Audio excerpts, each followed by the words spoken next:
La gastritis es un término que la mayoría de los pacientes confunden con dolor abdominal epigástrico, la mayoría. El término exacto para nosotros los médicos de ese dolor referido por los pacientes es dispepsia. El término gastritis, nosotros lo entendemos, el paciente dice, tengo una gastritis. Ya sabemos que es dolor epigástrico que puede ser originado en un problema digestivo gástrico o en otra patología de la zona donde el paciente refiere su dolor. Los pacientes le dicen a uno, generalmente, doctor, tengo gastritis. ¿Por qué? Me duele en la boca del estómago. La causa de eso realmente son muchas. Y el término de gastritis se define de dos maneras. Uno, para nosotros como gastroenterólogos, cuando tenemos la endoscopia, allí, en el resultado de la histología, es donde podemos decir qué tipo de gastritis tiene el paciente. Generalmente el paciente le dice a uno, tengo una gastritis crónica, y resulta que esa es una definición histológica que nosotros podemos definir diversos tipos de gastritis con el informe histológico. Lo otro es gastropatía, que esa sí puede ser consecuencia de la ingestión, por ejemplo, de lo que más acostumbramos o más acostumbran los pacientes a tomar, que son antiinflamatorios. Entonces, eso sí origina una gastritis de tipo agudo, pero es cambios que se definen desde el punto de vista de términos médicos como gastropatía, y en la endoscopia hay otros hallazgos que son clásicos.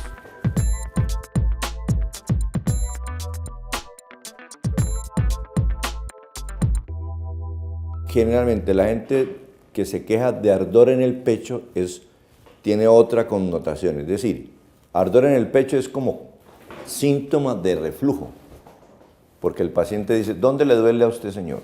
Me duele en el pecho, me duele en el pecho.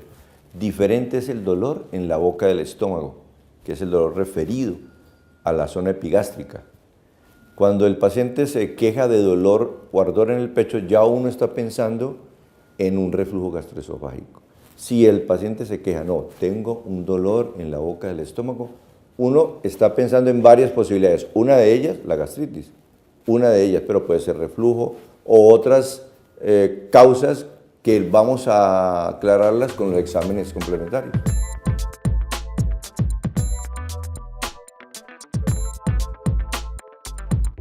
Está la gastritis aguda, o sea, lo que llamábamos ahora, que en la endoscopia la referimos como una gastropatía erosiva, y es porque hay en el estómago, o encontramos en el estómago, pequeñas lesiones que le podemos dar el nombre de, por ejemplo, ¿qué tienes en el estómago? No, tengo una llaguita, dice la gente. Me dijeron en la endoscopia que tengo una llaguita. Son erosiones, son soluciones de continuidad, pero superficiales, secundario a la ingesta, por ejemplo, de AINES, que son antiinflamatorios tipo ibuprofeno, diclofenaco, etc. Esa constituye un cuadro de una gastritis aguda por la ingesta de esos tipos de alimentos. Lo otro es que el paciente le diga a uno, no, es que yo cuando como, me da dolor en la boca del estómago. Entonces, la razón de eso tiene que uno aclararla con la endoscopia básicamente, porque puede ser simplemente que por lo que está comiendo, por lo que está ingiriendo el paciente, puede tener un reflujo. Entonces, el reflujo se manifiesta en dolor en la boca del estómago y el manejo es uno.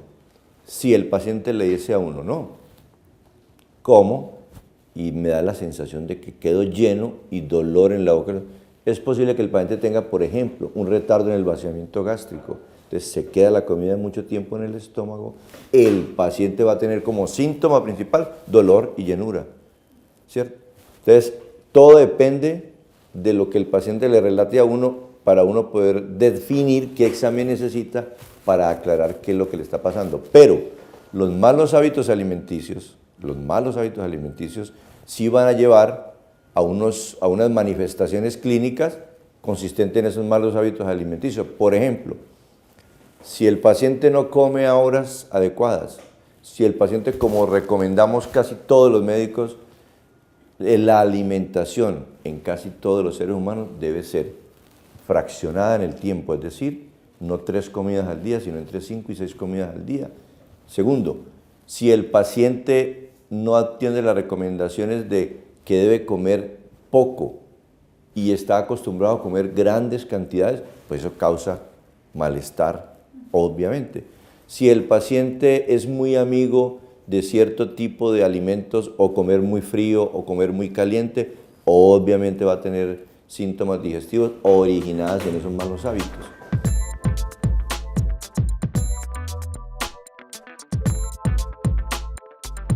Fundamental, por una razón, todo paciente que tenga síntomas digestivos,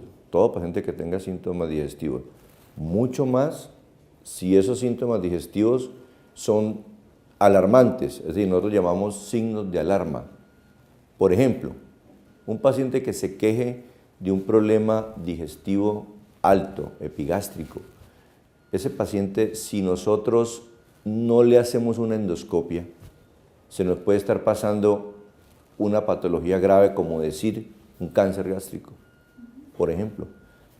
La endoscopia digestiva superior es fundamental en los pacientes que consultan por síntomas digestivos, sobre todo si hay signos de alarma que son paciente con dolor de varios meses de evolución, pérdida de peso, anemia o historia familiar de cáncer gástrico. Ese paciente es absolutamente indicativo hacerle una endoscopia.